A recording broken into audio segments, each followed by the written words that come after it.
ओम नमो भगवते वासुदेवाय नमः। जय माता रानी। दोस्तों, आपके अपने चैनल धर्म साधना में आपका बहुत बहुत स्वागत है। माँ भगवती दुर्गा की कृपा आप और आपके पूरे परिवार पर सदा सर्वदा बनी रहे। दोस्तों, कल प्रदोष का व्रत है। 25 जुलाई सोमवार के दिन सोम प्रदोष का व्रत रहेगा, जो कि सावन मास का पहला सोमवार का व्रत है और सावन मास का ये दूसरा सोमवार का व्रत है। तो बहुत से भक्तों के प्रश्न आ रहे हैं कि आज हमने एकादशी का व्रत किया है, तो कल सोमवार का व्रत हम किस प्रकार से करेंगे, एकादशी का पारण किस प्रकार से करें।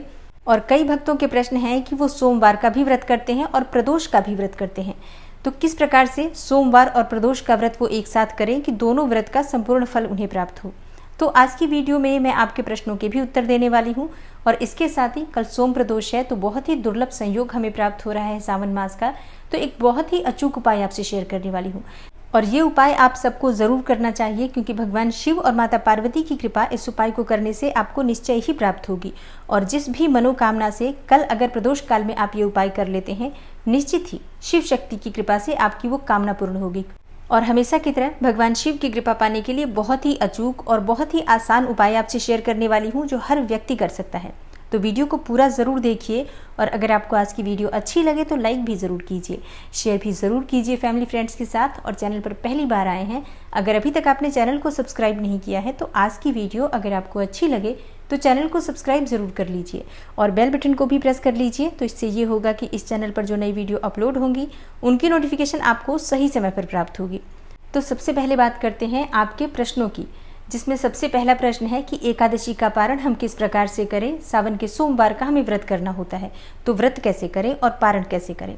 देखिए, जब हम एकादशी का व्रत करते हैं और पारण के दिन ही कोई दूसरा व्रत पड़ जाता है, तो ऐसे में भगवान श्री विष्णु की पूजा आराधना करने के बाद दान की सामग्री, जो भी दान करना है आपको वस्तु में खाने की, जो ब्राह्मण के निमित्त आप दान की सामग्री निकालना चाहते हैं, वो दान की सामग्री निकाल कर रख दीजिए, या दान करना चाहते हैं तो दान कर दीजिए।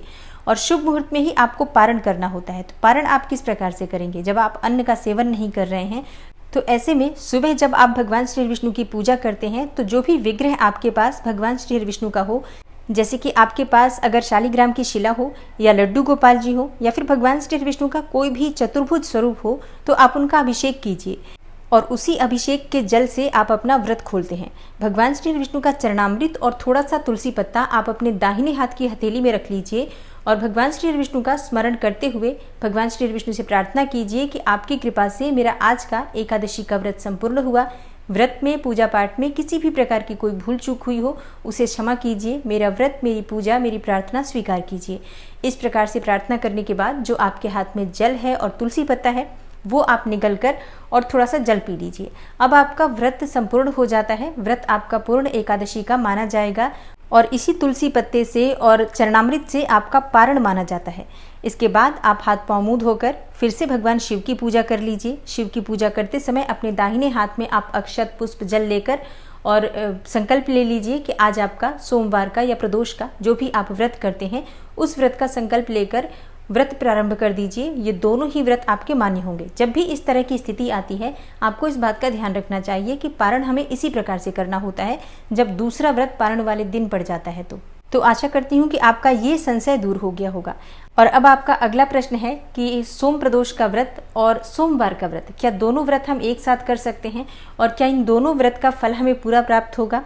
देखिए, इसमें तो बिल्कुल भी संशय नहीं है कि आपको दोनों व्रत का फल प्राप्त होगा, जब हम एक ही दिन में दोनों व्रत कर रहे हैं और दोनों ही व्रत भगवान शिव के ही व्रत हैं। सोम प्रदोष में भी और सोमवार के व्रत में भी शिव पार्वती की ही पूजा आराधना की जाती है, तो दोनों ही व्रत आपके मान्य होंगे, दोनों का ही फल आपको प्राप्त होगा।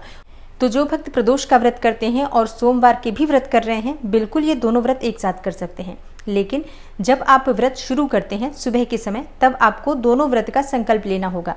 जैसे कि जब आप सुबह भगवान शिव की पूजा आराधना करेंगे, तो उस समय ही आपको दोनों व्रत का संकल्प लेना होगा।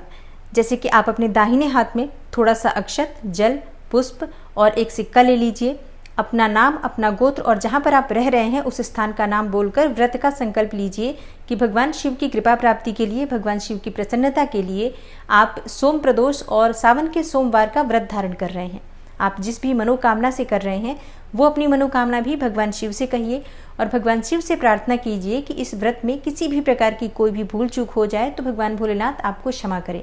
अब आपका व्रत प्रारंभ हो जाता है, दोनों ही व्रत आपके प्रारंभ हो जाते हैं।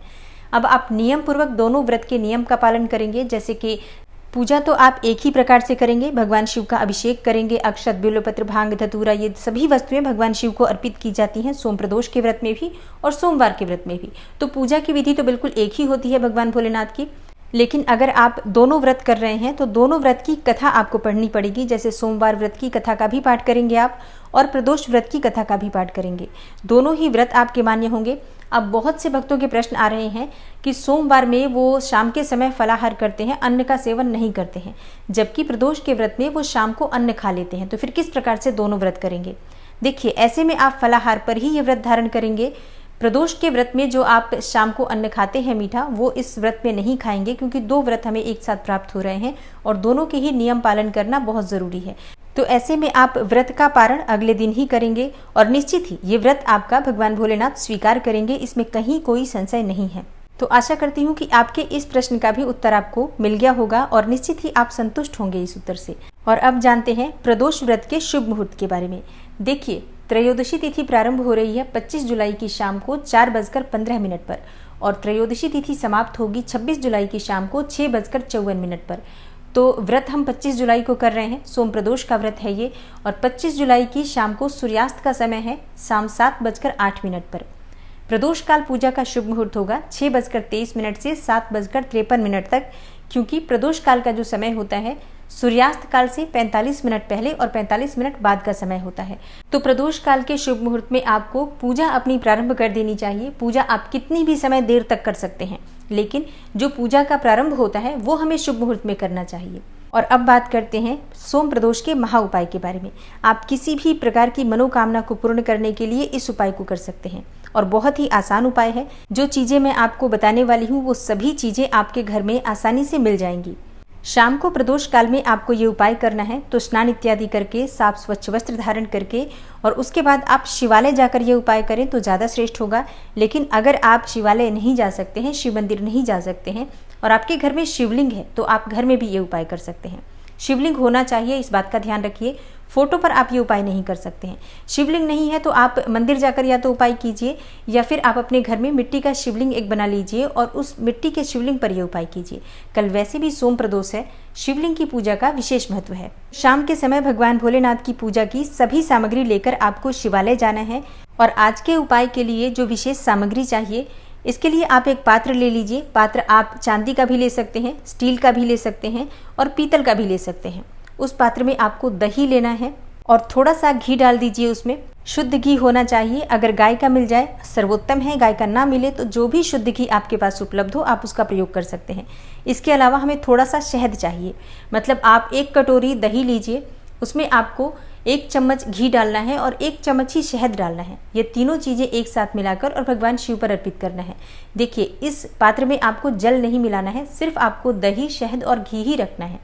इस उपाय को करने से क्या फायदे होंगे पहले ये जान लीजिए, फिर करने की विधि बताती हूँ आपको। देखिए, इस उपाय को करने से आर्थिक तंगी दूर होती है, स्वास्थ्य अच्छा होता है, सुख समृद्धि की प्राप्ति होती है। जिन लोगों के पास अपना घर नहीं है, अपनी गाड़ी नहीं है, उनकी बहुत इच्छा होती है कि खुद का घर होना चाहिए, खुद की बड़ी गाड़ी होनी चाहिए, लग्जरी लाइफ होनी चाहिए, उन्हें ये उपाय जरूर करना चाहिए। और संभव हो तो हर प्रदोष पर आप ये उपाय कर सकते हैं। और जो लोग प्रेम में सफलता पाना चाहते हैं, दाम्पत्य जीवन को सुखमय बनाना चाहते हैं, शीघ्र विवाह की जिनकी कामना है, उनके लिए ये उपाय वरदान की तरह होगा। अगर आपको अपने जीवन में सफलता चाहिए, शिक्षा में, नौकरी में, व्यापार में सफलता पाना चाहते हैं, अपार धन संपदा पाना चाहते हैं, इस उपाय को करेंगे, निश्चित ही आपको लाभ होगा। जन्म कुंडली में चंद्रमा किसी भी प्रकार से पीड़ित है या फिर राहु केतु का दुष्प्रभाव अगर आपके ऊपर है, तो इस उपाय को आज करने से निश्चित ही आपको इन सभी परेशानियों से मुक्ति मिलेगी।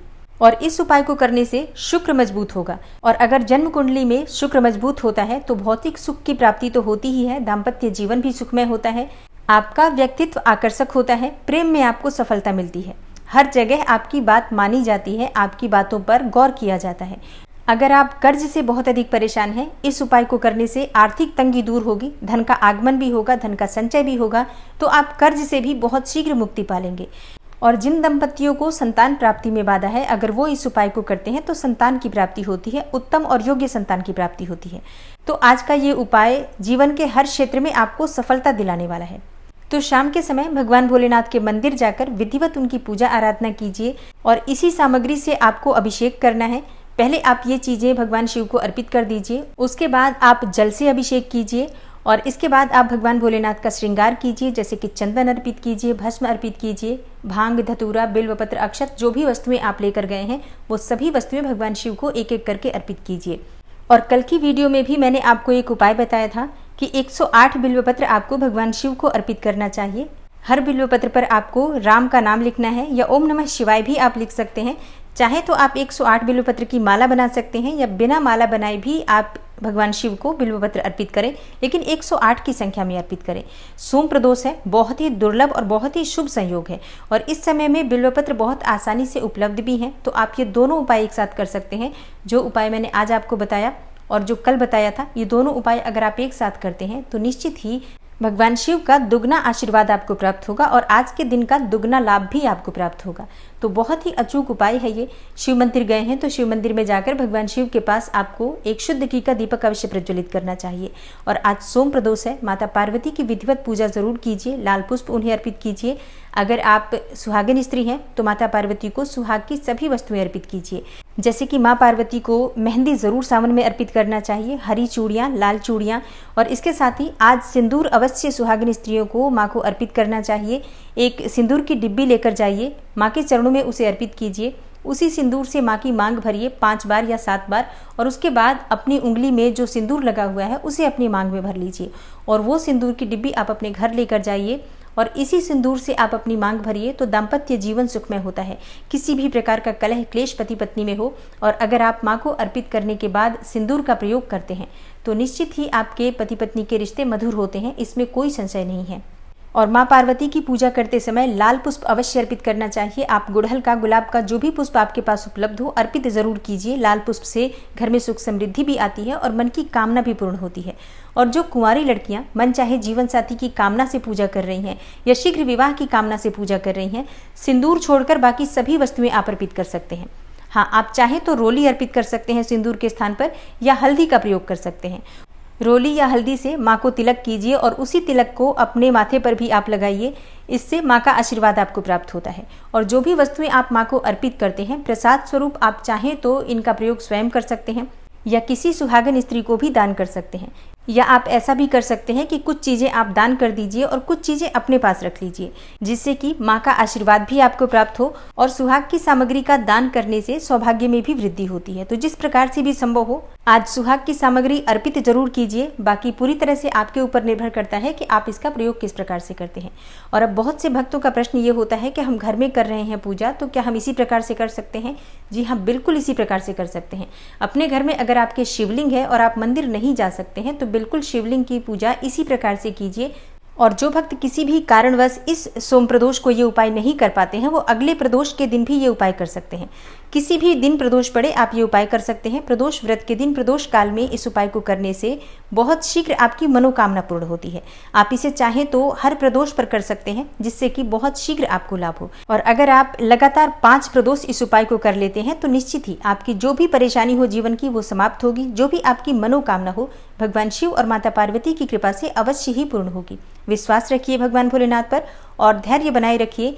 शिव की शरण में आए हैं तो देर जरूर हो सकती है, लेकिन कामना अवश्य पूर्ण होगी। भगवान शिव की कृपा आपको अवश्य प्राप्त होगी। तो आशा करती हूँ आज की वीडियो से आपको लाभ अवश्य होगा। अगर आपको आज की वीडियो अच्छी लगी हो और थोड़ी सी भी अगर आपके लिए हेल्पफुल हो ये वीडियो, तो वीडियो को लाइक ज़रूर कीजिए और शेयर भी ज़रूर कीजिए फैमिली फ्रेंड्स के साथ। चैनल पर पहली बार आए हैं, अगर अभी तक आपने चैनल को सब्सक्राइब नहीं किया है तो आज की वीडियो अगर आपको अच्छी लगे तो चैनल को सब्सक्राइब ज़रूर कर लीजिए और बेल बटन को भी प्रेस कर लीजिए। तो इससे ये होगा कि इस चैनल पर जो नई वीडियो अपलोड होंगी उनकी नोटिफिकेशन आपको सही समय पर प्राप्त होगी। मैं मिलती हूँ आपसे अगली वीडियो में, तब तक के लिए नमस्कार।